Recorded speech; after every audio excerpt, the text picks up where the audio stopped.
ምንጊዜም ሚዲያ የዕለቱ ጉዳይ ከመጽሐፍት ገበታ ከአድማጮች መድረክ መስታወት የቅዳሜ ወጎችና የተወልደ እንግዳ መደበኛ ዝግጅቶቻችን ናቸው።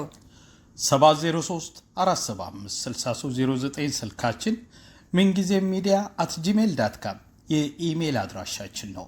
ሰብስክራይብ በማድረግ ቤተሰብ ይሁኑ። ምንጊዜም ኢትዮጵያ። ሰላም ጤና ይስጥልኝ። የምንጊዜም ሚዲያ ቤተሰቦች፣ የቀድሞው የሰላም ሚኒስትር ዴኤታ እና የኦሮሚያ ምክር ቤት አባል አቶ ታዬ ደንደአ ዛሬ የ7 ዓመት ከ2 ወር እስር ተፈርዶባቸዋል። ይህንኑ የተመለከተ መረጃ ይሰጠን ዘንድ ለጠበቃቸው አቶ አበራ ንጉስ ደውያለሁ። ርዕዮት ዓለሙ ነኝ። ተከታተሉን። አበራ፣ ግብዣዬን ተቀብለ ስለተገኘህ በጣም እያመሰገንኩ በደንበኛ አቶ ታዬ ላይ ዛሬ የተላለፈውን ፍርድ በተመለከተ ዝርዝር መረጃዎችን ብትሰጠን። መልካም ርዕዮት፣ አንቺም ለሰጠሽኝ ዕድል እያመሰገንኩኝ። ዛሬ የአቶ ታዬ የችሎት ውሎ ነበር። የችሎት ውላቸው ማዕከል ያደረገው ከዚህ በፊት ጥፋተኛ በተባሉት የጦር መሳሪያ ህገወጥ የጦር መሳሪያ ይዞ መገኘትን የተመለከተ ብቻ ነው። በዚህ መሰረት ቀደም ብሎ ህዳር 15 እና ህዳር 23 የቅጣት ማቅለያዎች እና ማክበጃዎች አቅርበን ነበር። በአቃቤ ህግ በኩል የቅጣት ማክበጃ፣ በእኛ በኩል የቅጣት ማቅለያዎች። ፍርድ ቤቱ ዛሬ የቅጣት ማቅለያዎች እና ማክበጃዎቹ በመመርመር የመጨረሻ የሚለውን የቅጣት ውሳኔ አስተላልፏል። በዚህ መሰረት አቶ ታዬ 7 ዓመት ከ2 ወርና የእስራት ቅጣትና 5,000 ብር የገንዘብ መቀጮ በማለት ውሳኔ ያስተላልፏል። ይህ ይመስላል የዛሬ ችሎት ውሎ። እንዴት ተመለከትከው? ቅጣቱን የጠበቅከው ነበር? ወደ ይግባኝስ ታመራላችሁ? መልካም እንግዲህ ይሄ የሙያ ጉዳይ ነው። በእኛ በኩል 13 የቅጣት ማቅለያዎች አቅርበን ነበር። 13 የቅጣት ማቅለያዎች ሲቀርቡ ፍርድ ቤቱ 11ዱ ተቀብሏቸዋል። 11ዱ ሲቀበል ግን እያንዳንዱ የቅጣት ማቅለያዎች አንድ ሆኖ ተቆጥሮ ራሱን የቻለ የቅጣት ማቅለያ እንጂ ከሌላ የቅጣት ማቅለያዎች ተደምሮ እንዳንድ የቅጣት ማቅለያ የምንሰራበት የህግ አግባብ የለንም። በዚህ መሰረት ዛሬ 11ዱ የቅጣት ማቅለያዎች ቢቀበልን ፍርድ ቤቱ በማቅለያነት የቅጣት ሲያሰላና ሲሰራ ግን አንዳንዱ የቅጣት ማቅለያዎች ከሌሎች የቅጣት ማቅለያዎችን በመደመር እንደ አንድ የቅጣት ማቅለያ በማየቱ 6 የቅጣት ማቅለያ እንዲሆን አድርጓል። ይህ የስነ ስርዓት ግድፈት ተፈጽሟል ባይ ነኝ። ሌላው ቅጣቱን ሲሰላ መነሻ ቅጣት ታነሳለህ። መነሻ ቅጣት ሲሰላ ደግሞ ቅጣቱ ወንጀሉ የወንጀል ደረጃው ከአፈጻጸሙና ካሳደረው ተጽዕኖ ወይ ደግሞ ካመጣው ከተገኘው ጥቅም ወይ ከደረሰበት ጉዳት አንጻር ወይ ደግሞ ወንጀሉ የተፈጸመበትን ዓላማ ማዕከል ተደርጎ የቅጣት ደረጃ ከመወሰን የቅጣት መጠን ከመወሰን በፊት የወንጀል ደረጃ ይወጣል። ፍርድ ቤቱ እዚህ ቀላል ነው ጉዳዩ ብለዋል። በእርግጥም ቀላል ነው። ኋላ ግን በመነሻ ቅጣት ተያዘው ግን የከባድ ወንጀል ወይ ደግሞ ወንጀሉ ከባድ ተብሎ የሚነሳ የሚያዝ የቅጣት እርከን ነው የያዘው። ይሄ ደግሞ ቅጣቱ የተጋነነ እንዲሆን ትልቅ አስተዋጽኦ አድርጓል። በእኔ ግምት ይሄ የቅጣት ማቅለያና የቅጣት ደረጃው ስታዩ ከ1 ዓመትና ከ2 ዓመትና ከ3 ዓመት በላይ የማያስቀጣ ወንጀል ነው። ይሄ ስልሽ በንድፈ ሀሳብ ደረጃ ሳይሆን በተመሳሳይ ወንጀሎች እንደዚህ የተከሰሱ ሰዎችን ስለማቅ እንኳን የአቶ ታዬ አንድ መሳሪያ ይዘው መገኘት ከዛ በላይ ከፍ ያለ ቁጥር ይዘው የተገኙ ዜጎች የቅጣት ማቅለያቸው ከአቶ ታዬ ያነሰ የቅጣት ማቅለያ የሚያስበው እንዲያውም ወንጀሉ የፈጸሙበት ዓላማ ከአቶ ታዬ ከፍ ያለ ጉዳይ ሆኖ በተገኘበት አጋጣሚ ከ2 እና ከ3 ዓመት በላይ ተቀጥቶ አልታዩም፣ አይቀጥም። እኛ ላይ ግን 7 ዓመት የሚባል በጣም ግዙፍ አቶ ታዬ የታጠቁበት ዓላማ ፍርድ ቤቱም ራሱ ተቀብሎታል። በወቅቱ የጨፌ የኦሮሚያ አባል እያሉ እና በኦሮሚያ ክልልም አመራር እያሉ 7 ጥበቃ ወይ ደግሞ ጥበቃ እንደነበራቸው በመንግስት የተመደበላቸው፣ በኋላም ግን ፌዴራል መንግስት ጋር ሚኒስተር ዴኤታ ከሆነ በኋላ ግን ምደባ እንደሌላቸው ትጥቁ ለመታጠቅ ምክንያት የሆናቸው በጠቅላይ ሚኒስትሩ የተገረገራቸው የአደጋ ላይ ያለ የሚገልህ አካል ተዘጋጅቷል። በመሰረታዊነት ደግሞ ጦርነት ላይ ህወሓት ጦርነት ላይ እያለ የነበረ በወቅቱ ስለነበር ህወሓት አንተ ሊገል አሲረዋል ጥንቃቄ አድርገ የሚል መረጃ ሰጥቷቸው እንደሆነ እሱም ተከትሎ ትጥቅ ለመታጠቅ ጥያቄ አቅርበው መንግስት ሊያስታጥቃቸው ባለመቻል ራሳቸው ለመከላከል ከፍ ያለ ዓላማ የታጠቁት መሆኑ ፍርድ ቤቱ ከተቀበለ በኋላ የተቀበለ መሆኑ ይታያል። ራሱን የመከላከል ደግሞ ተፈጥሯዊ ነው ብቻ ሳይሆን ህጋዊም ነው። ስለዚህ ራሱን መከላከል የቻለ ወይ ራሱን ለመከላከል የቻለ ሰው በዚህ ያህል መቅጣት ማለት ህጎቹ የተነደፉበት እና የረቀቁበትን ዓላማ ሙሉ በሙሉ የሚጻረር ሰራሽ የሚያደርግ ነው። ስለዚህ የተጋነነ ነው ብቻ ሳይሆን ከግነትም ከፍ ያለ ቅጣት ነው የተላለፈባቸው። ያ እንደዛ ስንል በመሰረታዊነት ይሄ ቅጣት የተጋነነ ነው ስንል የመቅጣት ፍላጎት በመንግስት በኩል የመቅጣት ፍላጎት እንደነበረ ግን የሚያመላክቱ ቅድመ ክርክሮች ከዚህ ከቅጣት ከመድረሳችን በፊት ነበሩ። ለምሳሌ አቶ ታዬ በዚህ ወንጀል ብቻ ተከላከል ሲባሉ በዚህ ወንጀል ብቻ ለመከላከል 5 የሰው ምስክሮችን ዘርዝረው አቅርበው ነበር።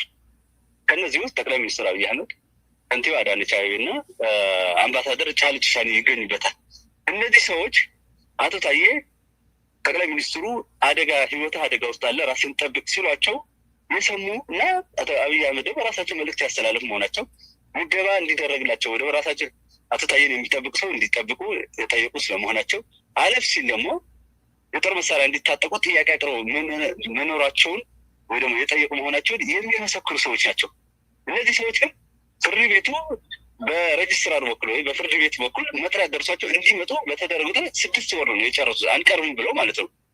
ይባስን ብሎ ፍርድ ቤቱ በራሱ በኩል ማቅረብ ስለማይችል በሬጅስትራር በፌዴራል ፖሊስ በኩል እንዲያቀርባቸው በማሰብ የተሻለ ነው ብሎ ፌዴራል ፖሊስ 2ና 3 እነዚህ ሰዎች በአድራሻቸው ላገኛቸው አልቻልኩም ብሎ ሳይሰሙ ህገ መንግስታዊ መብታቸው ነው ራስን የመከላከል የሆነ ህገ መንግስታዊ መብት ታልፎ ነው ጥፋተኛ የተባሉበት ይሄ ታስቦ ነው እንድን ወደኋላ ተመልሼ እንዳስብ አድርጎኛል።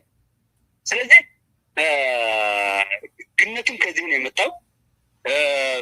በዋነኝነት ደግሞ መሰረታዊ የሚባሉ 2 ትላልቅ ወንጀሎችን ነፃ መባላቸውና አሁን ፊት ለፊታቸው የተከሰሱበት ወንጀልም ከሞላ ጎደል ነፃ የመባል እድላቸው ሰፊ ነው ብለው ስለተጠራጠረ መንግስት በእሳቸው ከእስር ከወጡ የሚያደርሱበት ፖለቲካዊ ኪሳራ በመፍራት የተላለፈ የተጋነነ ቅጣት ነው ብዬ እንዳስብ ያደርገኛል። ይህ ስል የፍርድ ቤቱ ገለልተኝነት የፍርድ ቤቱ ውሳኔ ግን ሳላከብር ቀርቼ ማለት አይደለም። ግን ደግሞ ለእኔ እንደዚህ እንድገምት የሚያደርጉኝ የህግም እና የነባራዊ ሁኔታ ትንተናዎች ግን ፊት ለፊቴ እየታዩ ስለሆነ ነው። ይህ ነው ማለት የሚችለው። ስለዚህ የተጋነነ ብትይ አዎ የተጋነነ ነው። ይግባኝ ልትሉ ነው ካልሽ አዎ መሰረታዊ የሚባሉ የይግባኝ ምክንያቶች አሉ። ለምሳሌ ዛሬ የቅጣቱ መጋነኑ ብቻ ሳይሆን የማቅለያዎችን መሳሳት ሳይሆን የመነሻ ቅጣቱ አያያዝን ተመሳሳታዊ ግድፈት ብቻ ሳይሆን አቶ ታዬ በዚህ ጉዳይ ነፃ ናቸው። አስተዳደራዊ ጥፋት ካላቸው መሳሪያ የመውረስ አስተዳደራዊ እርምጃ የወሳኝ ራስን ለመከላከል የሚደረግ ጉዳይ ተመጣጣኝ እስካላለፈና በሌሎች ሰዎች ላይ ወንጀል እስካልፈጸምክበት ድረስ ህጋዊ መብት መሆኑን ስለሚታወቅ ያንን ያደረጉበት ምክንያት ስለሚታወቅም መከላከያ ምስክሮች ቀረው እንዳይመሰክሩ በተለይ ደግሞ ቤተመንግስት ቁጭ ነው የሚመራ 4 ኪሎ ቤተመንግስት ያለ ሰው አስተዳደር ትልቁ ከተማ ዋና ከተማ የምታስተዳደር ከንቲባና በትልቅ ባለስልጣንነት የምትታወቅ አንዲት አምባሳደር በአገራሻው አላገኘሁም ብለን መከላከል መብትን መታለፍ መሰረታዊ የሆነ የይግባኝ ቅሬታ መነሻ ነው። ስለዚህ ይግባኝ ብለን ጉዳዩን እንቀይረዋለን ስንል ቅጣት እንቀንሳለን ብቻ ሳይሆን መከላከያዎቹ ምስክሮቹን ተገደው እንዲሰሙ ተደርጎ ነፃ ይሆናሉ የሚል የህግ መነሻ ስላለን ይግባኝ ማለታችን የማይቀር ጉዳይ ነው። ከሰኞ ጀምሮ የይግባኝ ሂደቱ እንጀምራለን። ነፃ የተባሉባቸው ጉዳዮች እንዳሉ ነግረህናል። እንደዚሁም ደግሞ ተጨማሪ ክሶችም በአቃቤ ህግ የቀረቡ ነፃ የተባሉባቸው እንደዚሁም ደግሞ ተጨማሪ ክሶቹ ምንድን ናቸው? ስለነሱም እስኪ ጥቂት በለን። መልካም እንግዲህ አቶ ታዬ 2016 ታስረው እስከ ዛሬዋ ቀን ስንከራከር 3 ክስ ነው የቀረበባቸው። አንደኛው ክስ ከጠላት ጋር መተባበር ነው። በዋነኛነት በጦርነት ጊዜ ሀገር በከፊል ወይ በሙሉ ተወራያለች። ከጠላት ጋር ከወራሪ ኃይል ጋር በመተባበር የፕሮፓጋንዳ ድጋፍ ማድረግ በተለይም በጠላት በመተባበር መንግስትን በኃይል ለመናድ የሚደረግ ወንጀል የሚል ነበራቸው። 251 የሚባል የወንጀል ህግ አንቀጽ የሚወድቅ ነው። ሁለተኛው ደግሞ እሱን ተከትሎ የሚመጣ 257 የሚባል አለ። ወይ ደግሞ ይህም ስውር የሆነ ወይ ግዙፋዊ ያልሆነ መንግስትን ለመጣል በሚደረግ ሂደት ግዙፋዊ ያልሆነ የፕሮፓጋንዳ ድጋፍ ጠላቶችን የሚላቸው ለፋኖና ለሸኔ ማለት ነው። ጠላቶችን የፕሮፓጋንዳ ድጋፍ አድርገሃል የሚሉ ወንጀሎች ናቸው። በዋነኛነት የሚያጠነጥኑት አቶ ታዬ በቢቢሲ አፋን ኦሮሞና ያደረጉት ቃለ መጠይቅና በተለይ ደግሞ በ2016 ዓመተ ምህረት በፌስቡክ ያደረጓቸው ጽሁፎችን ማዕከል ያደረጉ ናቸው። ፌስቡክ ላይ የጻፏቸው ጽሁፎችን ማዕከል ያደረጉ ናቸው። እነዚህ ወንጀሎች በነጻ ተሰናድተዋል። የመናገር መብት መሆኑን በወቅቱ እነዛ ህጎች የተደራጁትና የተደነገጉት በዋነኛነት የውጭ ወራሪን ኃይልን ማዕከል ተደርጎ ሀገር በከፊል ወይም በሙሉ ስትወረር ነው የሚለው ድንጋጌው። እነዚህ ፋኖም ሸኔ ግን ሀገራዊ ኃይል እንጂ ወራሪዎች አይደሉም በሚል የህግ ትርጉም ተሰጥቶበት እነዛ ጽሁፎችም በይዘት ደረጃ ሲታዩ የመናገር መብትን እንጂ የወንጀል ድንጋጌ የተላለፉ አይደለም በሚል ቀደም ብሎ በብይን መከላከል ሳያስፈልጋቸው ነጻ ተብለው ነበር። ከዚ በኋላ ግንቦት ወር 2017 ዓ.ም እንዲከላከሉ ጠቅላይ ፍርድ ቤቱ ከመለሰ በኋላ በበቂ ማስረጃ ተከላክለው ነጻ ተብለዋል። እነዚህ ጉዳዮች ያለፉ ናቸው። አሁን ደግሞ ህዳር 15 ላይ ተመሳሳይ ክስ ቀርቧል። እነዚህ ተመሳሳይ ክሶች በይዘት ደረጃ ነጻ በተባለባቸው ወንጀሎች ማዕከል ያደረጉ ናቸው። ንግግሮች ደግሞ ሆርን ኮንቨርሴሽን ላይ ያደረጉት ቃለመጠይቅ 3 ተከታታይ ቃለመጠይቅ ተከትለው የወጡ ናቸው። ስለዚህ አሁን በተመሳሳይ ሂደት ራሳቸውን የመከላከል አቅም እንዳላቸው ልምዱም አካብተዋል። ጽሁፎቹም ከመናገር መብት ያለፈው ላይሆኑ ይችላሉ ተብሎ መንግስት ስጋት አለው። ምክንያቱም ታህሳስ 8 ላይ የዋስትና ጥያቄ አንስተን የዋስትና ክርክር አድርገን ለብይን ተቀጥሯል ታህሳስ 8 ላይ። ስለዚህ እዛ ከተሸነፍን ያመልጡናል፣ ከዚ በኋላ ወደ ፖለቲካው ከእስር ወጥተው ፖለቲካዊ እንቅስቃሴ ያደርጋሉ የሚል ከፍተኛ ስጋት እንዳለ ከመንግስት መረጃው አለኝ። ስለዚህ ያለው አማራጭ አሁን ጥፋተኛ በተባሉት ጉዳይ አጋንኖ ይሁን ከልክ በላይ ሂዶ ቀጥቶ በማረሚያ ቤት እንዲቆዩ ብቸኛ አማራጭ ተደርጎ የታየ ይመስለኛል። እንደዛ ነው ያሰብኩት እና ይሄ ይመስላል። ሪፖርተር ላይ ያነበብኩት ነበረ። በተለይም የኔ ጀግና እንደዚህ እያሉ ኮሜንቶችን በመስጠት ኢንተርቪዋቸው ላይ አቶ ታዬን ብዙዎች ያበረታቷቸው ነበር እና ቢወጡ ከዛ አንጻር ልክ እንዳልሆነ አይነት ነገር አቃቤ ሕግ ማቅረቡን በተመለከተ ስለዚህ ጉዳይም ትንሽ ብትለን ደስ ይለኛል። መልካም። ይሄ አሁን ህዳር 23 ቀርበን ነበር። ህዳር 23 ስንቀርብ በዋነኛነት ይሄ አዲሱ ክስ 3 ርዕስ የያዘ ክስ 3 አንቀጾችን የያዘ ክስ ቀርቦ ነበር። በወቅቱ የዋስትና ጥያቄ አቅርበን ነበር። እኛ የዋስትና ጥያቄው ስናቀርብ የህግና የሰበር ውሳኔዎችን አጣቅሰን የዋስትና መብታቸው ተፈቅዶ በውጭ ሆነው እንዲከራከሩ የሚል ክርክር ስናደርግ አቃቤ ሕግ ክርክሩ ተቃውሟል። በተለይ የዋስትና መብት መፈቀድ የለበትም ብሎ አቃቤ ሕግ በዋነኛነት ዋስትና መብታቸው እንዲከለከል ጥያቄ ሲያቀርብ አሁን የቀረበባቸው በተለይ ሆርን ኮንቨርሴሽን ማዕከል ተደርጎ የቀረቡ ክሶች ግብረ መልስ ስናይ በተለይ ኮሜንት ወይ ደግሞ የአስተያየት ቦክስ ላይ ስናይ አቶ ታዬ የኔ ጀግና ነው፣ እንዲሁም ይሄ ውሸታ መንግስት አጋለጥከው የሚሉ ንግግራቸው በህዝብ ዘንድ ተቀባይነትን ማግኘቱን የሚያሳዩ ናቸው። ያ ማለት አቶ ታዬ በግልም ተቀባይነት አግኝተዋል። ስለዚህ ቢወጡ ሌላ እንቅስቃሴ ያደርጋሉ፣ ሌላ ፖለቲካዊ እንቅስቃሴ በማድረግ መንግስት ላይ ጫና ይፈጥራሉ፣ አድማ ሊጠሩ ይችላሉ እና ታስረው ይቆዩ የሚል መከራከሪያ ጭብጥ ነው ያነሳው። ታስረው ይከራከሩ የሚል ዋስትናቸው ውድቅ እንዲደረግ ነው መከራከሪያ ያነሳው። ይሄ ከስነ ስርዓት ህጋችን አንጻር የለም። እንደዚህ አይነት ስነ ስርዓት ህጋችን በግልጽ ዋስትና የሚያስከለክሉ ኦብጀክቲቭ የሆኑ የመርህ ጉዳይ በመርህ የሚያስከለክሉ በሌላ ሁኔታ የሚያስከለክሉ ምክንያቶች አሉ። እነዚህ ላይ የሚወድቅ የህግ ክርክር አይደለም ያነሳው።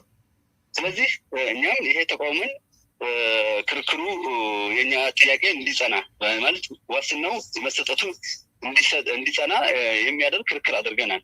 ምክንያቱም አንድ ሰው የፈለገውን ድርጊት ፈጽሞ የሌላ ሰው ድጋፍ አገኘ፣ ጥላቻም አገኘ በመዝገቡ ላይ የሚያሳድረው ተጽዕኖ የለም። ምክንያቱም ወንጀል ግላዊ ነው። ስለዚህ ግላዊ በሆነ ጉዳይ መመዘን አለባቸው ነው። ሁለተኛ ግን ወደ ህዝብ ይመለሳሉ፣ በህዝብ ተወዳጅነትን አትርፈዋል ተብሎ በእስር እንዲቆዩ ዋስትናቸው እንዲከለከል የሚያስጠይቅ ስነ ስርዓትም የለም፣ ሎጂክም የለም የሚል ክርክር አድርገናል። ዞሮ ዋስትና ይሄን ለመወሰን ዋስትና ይገባቸዋል አይገባቸው ለመወሰን ለታህሳስ 8 ተቀጥሯል። ከዛ በፊት ግን የ7 ዓመት ፍርደኛ ስለሆኑ ለጊዜው የዋስትናው ጥያቄ ለጊዜው ትርጉም አልባ ሊሆንብን ነው ማለት ይቻላል። በጣም አመሰግናለሁ አቶ አበራ። በመጨረሻ ሳልል ባላልፈው የምትለው ነጥብ ደግሞ ካለ መድረኩ ክፍት ነው። መልካም። እንግዲህ አቶ ታዬ እንግዲህ ዛሬ ፍርደኛ ሆነዋል። ፍርዱ በጣም ፍርደ ገምድነት ታይቶበታል ብለን እናምናለን። በተለይ ቅጣቱን በተመለከተ ያ ማለት ግን በሌሎች ጉዳዮች ዳኞች የሰጡት ፍርድ ረስተን አይደለም። ምክንያቱም መሰረታዊ የሚባሉ ትላልቅ ወንጀሎችም ነጻ ብለዋቸዋል። በከፊል ቢሆን የዳኝነት ነጻነቱ የተንጸባረቀበት በዚህ መዝገብ ላይ የተንጸባረቀበት ነገር እንደተጠበቀው ነው። እሱን ተከትሎ ግን ከባድ የሆነ ጫና ያለ ይመስለኛል። ነጻ መባላቸው ነጻ ማለታቸውን ተከትሎ ያለፈው ሳምንት እሱ ተከትሎ ከባድ ጫና ያለ ይመስለኛል። ስለዚህ ፍትህ ያው ስታጣ በፍትህ ተቋም ስታጣ የፍርድ ቤት ነፃነትና ገለልተኝነት ውስጥ ጥያቄ ውስጥ በገባ ቁጥር የሀገር ህልውና አደገኛ ነው የሚሆነው። ምክንያቱም ሰብአዊ መብት የሚከበረው በፍርድ ቤት በኩል ነው። ያለ ፍርድ ቤቶች ያለ ጠንካራ ፍርድ ቤቶች ሰብአዊ መብት መከበር የሚባል የለም። ስለዚህ እዚህ ላይ እኛ ቅሬታችን እንደተጠበቀ ሆኖ ዞሮ ዞሮ ግን ጉዳዩ ለማረም ግን የይግባኝ ስርዓት ተከትለን የምንጓዝ መሆናችን ነው ለብዙ መግለጽ የምንችለው። በጣም አመሰግናለሁ። እኔም አመሰግናለሁ። አድማጭ ተመልካቾቻችን ከአቶ ታዬ ደንደአ ጠበቃ ከአቶ አበራ ንጉስ ጋር የነበረኝ ቆይታ ይህንን ይመስል ነበር። በሌላ ፕሮግራም ከሌላ እንግዳ ጋር ቆያችኋለሁ። እስከዚያው ሰላም ሁኑ። ምንጊዜም ሚዲያ የዕለቱ ጉዳይ ከመጽሐፍት ገበታ፣ ከአድማጮች መድረክ መስታወት፣ የቅዳሜ ወጎችና የተወልደ እንግዳ መደበኛ ዝግጅቶቻችን ናቸው። 703-475-6309 ስልካችን፣ ምንጊዜም ሚዲያ @gmail.com የኢሜል አድራሻችን ነው። ሰብስክራይብ በማድረግ ቤተሰብ ይሁኑ። ምንጊዜም ኢትዮጵያ።